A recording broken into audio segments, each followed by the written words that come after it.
Welcome to the webinar series for the Violence Risk Assessment Cadre.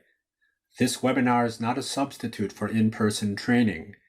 It is intended as a review for experienced clinicians and to assist less experienced professionals as they assess risk for violence prior to discharging or moving a person to a less restrictive environment. In this webinar, we will illustrate 3 steps a clinician should follow when assessing violence risk and formulating recommendations for interventions to mitigate this risk prior to discharge. First, the clinician must develop a framework for understanding how, when, and towards whom an individual may act violently. We will refer to this process as risk formulation. Second, this formulation of risk must be effectively communicated to relevant stakeholders. These stakeholders could be the court, parole board, or community agencies. This step helps ensure appropriate coordination of services. Third, the clinician should develop and recommend a management plan. This generally involves consideration of how different strategies and interventions may help the person avoid relapses or recidivism. Step 1 is risk formulation, which is simply a framework upon which to interpret the individual's behavior.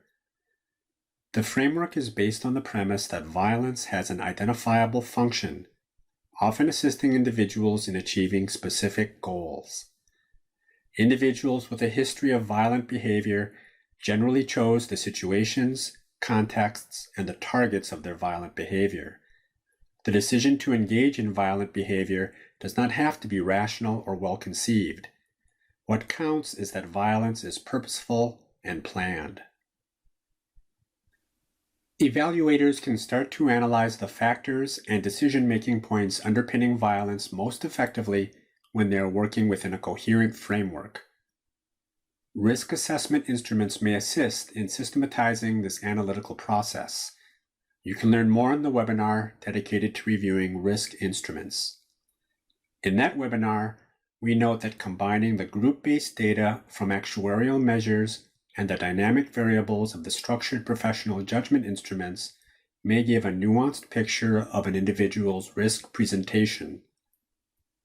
A clinician who uses actuarial measures may be able to determine the probability of relapse, readmission, or recidivism of an individual compared to others with similar characteristics, but that probability alone does not address the contexts and circumstances that hasten the return of individual problem behaviors that increase the risk of violence.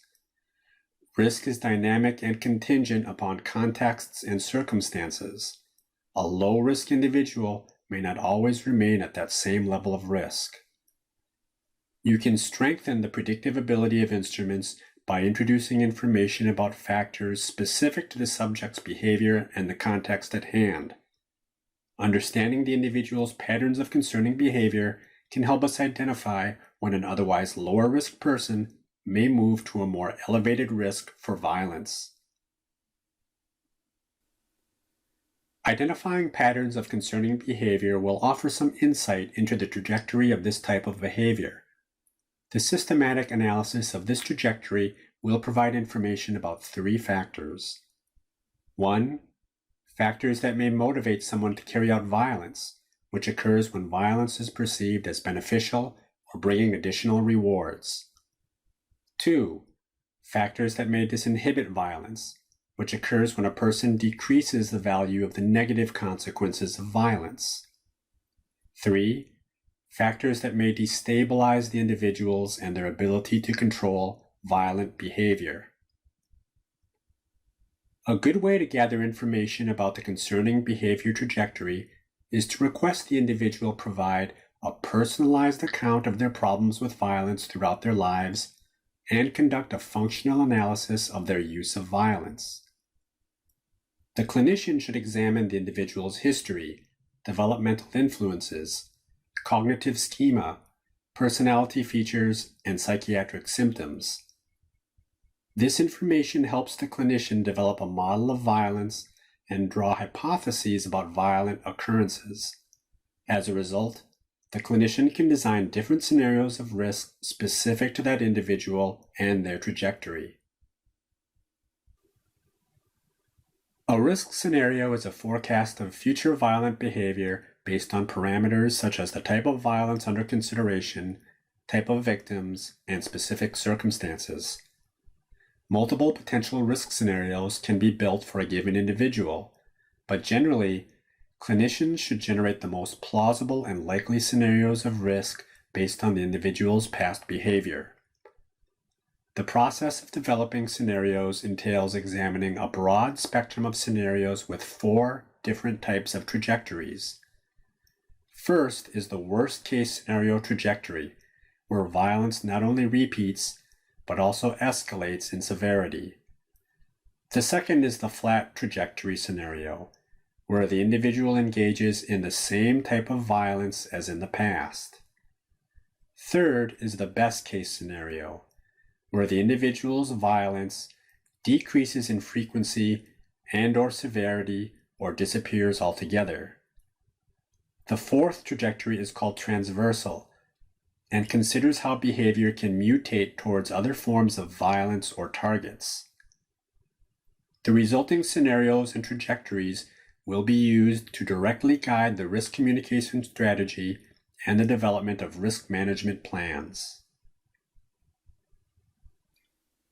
Appropriate communication of risk scenarios generally builds a bridge between the risk formulation phase and the decision-making management phase. Thus, following some general guidelines about how to communicate the risk assessment will facilitate linking risk assessment to decisions about risk-reducing interventions.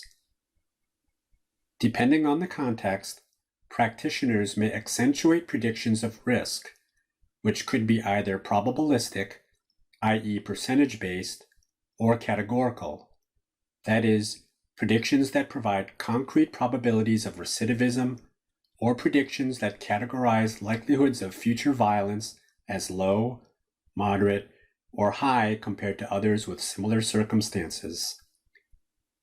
Practitioners generally follow this approach when providing opinions to the courts. In other contexts, practitioners may prefer to communicate formulations of risk informing different management decisions. These opinions are particularly relevant for audiences that will have some form of future control of the subject and will attempt to mitigate their risk. Modern approaches to communicating about violence risk advocate for combining both prediction and management-oriented strategies. This integrative method involves providing information at 2 different levels. 1, the risk level of the individual being assessed, and 2, the nature of the risk factors that are considered. This starts by framing the subject's risk within a classification of risk level, low, moderate, or high. Within this frame, start describing the nature of violence, severity and imminence of the outcome, the potential targets, risk factors associated with needs for intervention, and the protective factors that may de-escalate an individual's risk. Essentially, you are describing the subject's risk when different scenarios are present in the subject's life. This information can be translated into concrete recommendations to manage risk. The value of risk formulation and communication lies primarily in what happens after discharge, since that becomes a starting point for treatment and risk management. That is, appropriate identification and communication of risk scenarios are necessary to develop risk mitigation strategies commensurate with individuals' risk level and presentation. When designing discharge strategies, there are 6 different aspects to consider. 1, the severity and imminence of violence. 2, the individual needs related to employment, housing, social support, and treatment options available. 3, the subject's environment. 4, the dosage of the needed strategy, long-term or short-term. 5, the individual's responsivity to the interventions or treatment. 6, Protective factors that can be used to build on the particular individual's strengths. Integrate recommendations for specific interventions into a management plan. This plan has to balance the individual's interests or freedoms with the need to prevent future violent acts. As such, the management plan may start building upon the risk scenarios and the interventions designed for those particular scenarios. The final product would not only list the interventions and needed services, but would also specify how to coordinate them. The most common management plan elements include 1. Services to treat symptoms of mental disorder that may increase the likelihood of violence if untreated, and other activities that may build on the individual's strengths. 2. Methods or services for continuous monitoring or supervision of the individual's progress, especially if the individual is in the community. This could take the form of regular check-ins, required compliance with interventions, or the terms of a supervised release. 3. A victim or target safety plan may also be recommended. For example, in the case of individuals with a history of sex offenses, an intervention may include prohibitions to live or work in areas where children gather. 4. An individual safety or crisis plan may also be part of this plan. This plan provides instructions for the subject if violence risk escalates or the individual has any pressing needs that requires immediate intervention. 5. Strategies to assist potential victims may also be included when relevant, mitigating risks for the subject.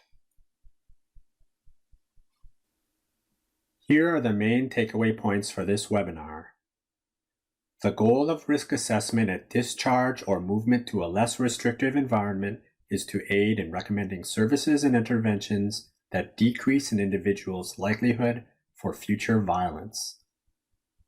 Develop a solid violence risk formulation. Effectively communicate the results of the violence risk formulation to relevant stakeholders. The management plan should be commensurate to the individual's risk level and presentation, and should identify how services might be coordinated to prevent future adverse events.